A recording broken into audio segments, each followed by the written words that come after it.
Hello student, welcome to KGS pharmacy. तो आज हम स्टार्ट करने वाले हैं, ये हमारी फिजिकल फार्मास्यूटिक्स यूनिट फर्स्ट का लेक्चर नंबर 7 है।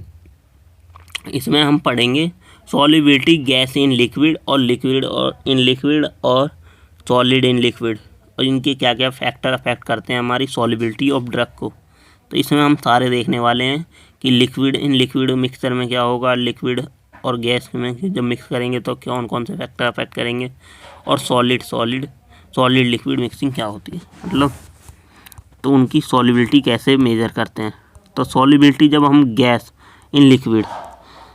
गैस को लिक्विड में मिक्स करते हैं तो सॉल्युबिलिटी इंक्रीज होगी क्या डिक्रीज होगी, ये उससे पता लगेगा। तो solubility of gas of liquid in mean concentration dissolve gas in liquid which is in equilibrium with pure gas या pure gases above the solution, मतलब इक्विलिब्रियम होती है हमारी लिक्विड के साथ, जैसे अमोनिया इन वाटर या HCl गैस इन वाटर या एरोसोल कंटेनिंग जैसे नाइट्रोजन और कार्बन डाइऑक्साइड जैसे भरी रहती है ना हमारे एरोसोल जो पंपिंग के लिए होते हैं हमारे, तो उनमें हमारी क्या होती है गैस के साथ लिक्विड मिक्स होता है तो सॉल्युबिलिटी क्या होता है इंक्रीज हो जाती है हमारी गैस के साथ।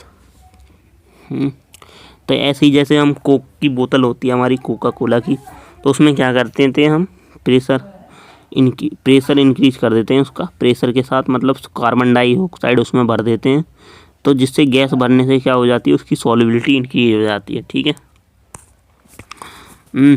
तो इसके कौन कौन से फैक्टर होते हैं हमारे solubility of gas and liquid के, तो कौन कौन से फैक्टर अफेक्ट करते हैं सॉल्युबिलिटी गैस इन लिक्विड को।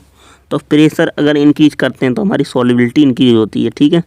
तो ये इन्होंने किसने एक्सप्लेन किया था, ये हेनरी स्लो ने इसको एक्सप्लेन किया था। हेनरी स्लो ने बताया था कि it state the dilute solution concentration of gas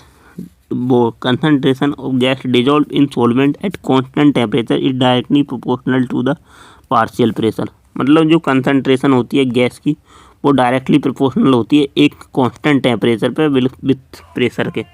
ठीक है। जितनी ज़्यादा हमारी कंसंट्रेशन होगी गैस की उतने ज़्यादा हमारा क्या होगा प्रेशर इंक्रीज होगा, या जितना ज़्यादा प्रेशर और उतनी ज़्यादा कंसंट्रेशन होगी हमारी गैस की वो सॉल्यूट के साथ डिजॉल्व होगी। तो ये इन्होंने एक इक्वेशन दी थी। तो प्रेशर जितना ज़्यादा प्रेशर होगा उतनी ज़्यादा सॉल्युबिलिटी होगी। तो इन्होंने इक्वेशन दी C = रो क्या था हमारा एनी कांस्टेंट और P। तो कंसंट्रेशन ऑफ गैस किस पर डिपेंड करती है, partial pressure of the gas पर। ठीक है। और रो क्या है हमारा एनी कांस्टेंट। फिर आता है टेम्परेचर दो टाइप से अफेक्ट करता है हमारी सॉल्युबिलिटी को। पहला एक होता है एक्सोथर्मिक, एक होता है एंडोथर्मिक। अगर हम हमारा कोई भी सोलवेंट है और उसमें हम सॉल्यूट पार्टिकल डाल लें, अगर हमारा सोलवेंट एक्सोथर्मिक वाला है या एंडोथर्मिक वाला सॉल्यूट या सोलवेंट पार्टिकल है, तो अगर वो एक्सोथर्मिक का है तो वो क्या करेगा सोलवेंट हीट, जब हम उस पर हीट अप्लाई करते हैं टेम्परेचर अप्लाई करते हैं कि सॉल्यूशन पे मिक्स करने के लिए, तो वो क्या करता है हमारा या तो टेम्परेचर को बढ़ाएंगे तो क्या करेगा सॉल्युबिलिटी डिक्रीज कर देगा जो एक्सोथर्मिक होता है, क्योंकि अगर हम उसको टेम्परेचर देते हैं तो वो सॉल्युबिलिटी को इसलिए घटा देता है क्योंकि वो ऑलरेडी अपने अंदर से हीट निकाल रहा है। एक्सोथर्मिक माने हीट बाहर निकालना, एंडोथर्मिक माने इंटर करना। अगर उसको टेम्परेचर देंगे तो सॉल्युबिलिटी भी इंक्रीज होगी हमारी एंडोथर्मिक में। तो ये टेम्परेचर डिपेंड करता है दो टाइप। अब तीसरा होता है हमारा प्रेजेंस ऑफ सॉल्ट, ये भी सॉल्युबिलिटी को फैक्टर को अफेक्ट करता है। जैसे सॉल्टिंग आउट क्या होता है, लिबरेशन होती है dissolve gases from solution with the addition of electrolyte. जब NaCl का एडिशन कर लेते हैं तो इसने बताया नॉन पोलर में पोलर में, तो अगर एडिशन ऑफ इलेक्ट्रोलाइट NaCl जब मिला देते हैं तो क्या होता है हमारी सॉल्युबिलिटी इंक्रीज हो जाती है। बट जैसे नॉन इलेक्ट्रोलाइट सोर्स जैसे सुक्रोज होते हैं वो क्या कर देते हैं सॉल्युबिलिटी को इंक्रीज कर देते हैं बाई गैस, मतलब क्या करते हैं जैसे NaCl the addition of electrolyte, जैसे NaCl और नॉन इलेक्ट्रोलाइट क्या होते हैं सुक्रोज, जो इंक्रीज कर देते हैं सॉल्युबिलिटी ऑफ गैस को, जिसे सॉल्टिंग आउट कहते हैं। ठीक। और केमिकल रिएक्शन क्या होती हैं, chemical reaction between gas and solvent increase कर देते हैं सॉल्युबिलिटी ऑफ गैस की, जैसे HCl गैस रिएक्ट कर देती है हमारी H2O के साथ जल्दी मिक्स हो जाती है। फिर आता है solubility liquid in liquid. Liquid in liquid में क्वेश्चन आया था हमारा 10 नंबर में। अब इसमें क्या लिखते हैं, they are many pharmaceutical preparation, जैसे प्रिपेयर करते हैं हम मिक्सिंग करके, जैसे इमल्सन, एलिक्जर, सिरप और स्प्रिट, ये हमारे क्या होते हैं, लिक्विड इन लिक्विड मिक्सचर होते हैं। Basically liquid solution are divided into 3 category, 3 type के हमारे लिक्विड मिक्सचर होते हैं, कंप्लीट मिसिबल, इमिसिबल और पार्शियल मिसिबल। अब कंप्लीट मिसिबल पहले तो देख लें लिक्विड सोल्यूशन। तो अगर बाइनरी सोल्यूशन किसे कहते हैं ये बताओ पहले। बाइनरी सोल्यूशन क्या होता है, बाइनरी सोल्यूशन मतलब बाई माने 2, 2 सॉल्वेंट का मिक्सचर क्या होता है हमारा बाइनरी सोल्यूशन होता है। When we mix solute in 2 solvent mixture, जब हम किसी सोल्यूट को 2 सॉल्वेंट के मिक्सचर में डालते हैं तो solution formed is called binary solution, जो वो सोल्यूशन बनता है उसे वो बाइनरी सोल्यूशन कहते हैं। जैसे फार्मास्यूटिकल सोल्यूशन, जैसे H2O और अल्कोहल का सोल्यूशन, एरोमेटिक वाटर का सोल्यूशन या वॉलेटाइल ऑयल प्लस वाटर रहता है जिसमें, और स्पिरिट का सोल्यूशन जिसमें वॉलेटाइल ऑयल प्लस अल्कोहल रहता है।